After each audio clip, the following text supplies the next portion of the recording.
The reaction there on Capitol Hill to the president getting ready to host Mamdani? Yeah, I think overall it's a good day. It shows the both sides coming together, in unity. Terrence, these two, Zohran Mamdani as well as President Trump, they have been active in opposition to each other. From Zohran's acceptance speech when he became mayor-elect, telling President Trump to turn the volume up, that he wants to fight President Trump, and then you have President Trump saying that he thinks they will get along just fine. So this meeting is set to kick off today here at 3 p.m. in the Oval Office. And as of now, it is closed to press. But we know how President Trump likes to give members of the press that inside look. So we do expect potentially that they will open that up to members of the press. And hopefully our Brian Glenn will get some questions in.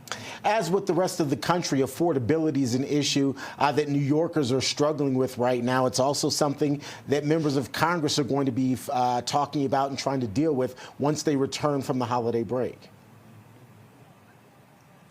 Yeah, and Terrence, this past week, it was very heavy on the Epstein Transparency Act, and we talked a lot about this.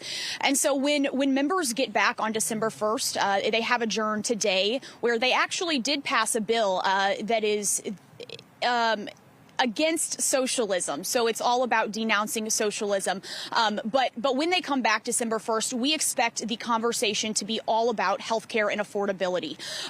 Everything from SNAP benefits to Medicaid, these will be addressed, Terrence, because we're coming up on that December 31st deadline of tax credits ending, as well as the potential another government shutdown that could be happening at the end of January. So affordability, healthcare, those are the two top things we expect in December to really hit the ground running with. Just really quickly, want to get back to that bill that was just passed. That's interesting. The House passing a bill to denounce socialism as Zohran Mamdani will be in the Oval Office. Is this the House sending a message?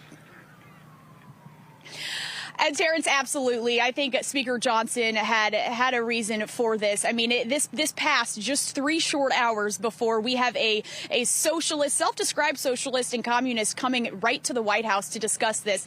And so I believe that Zohran is going to be coming, and people here in Washington, it's going to be very interesting because we don't really know what's going through those lawmakers' heads, but we know what they're doing.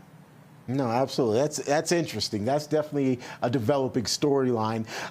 Again, we are coming up against that January 20th deadline. Lawmakers are going to be heading home over the next, day or so for the Thanksgiving holiday. But once they do return in December, there's just not a whole lot of legislative days to get a lot of work done.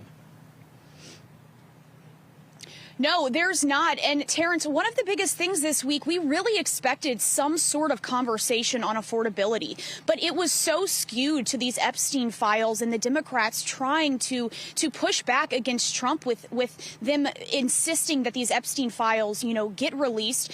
But it's hard because this deadline is coming very, very fast. And like you said, there's not enough time in December, a couple weeks of legislative session. And then you also have the subpoenas that went out to Bill Clinton and Hillary Clinton. They have to report to the Oversight Committee December 17th and December 18th. So is this Epstein thing going to continue to get dragged out, or are we really going to focus on affordability and fixing some of these major issues that Americans are talking about? Not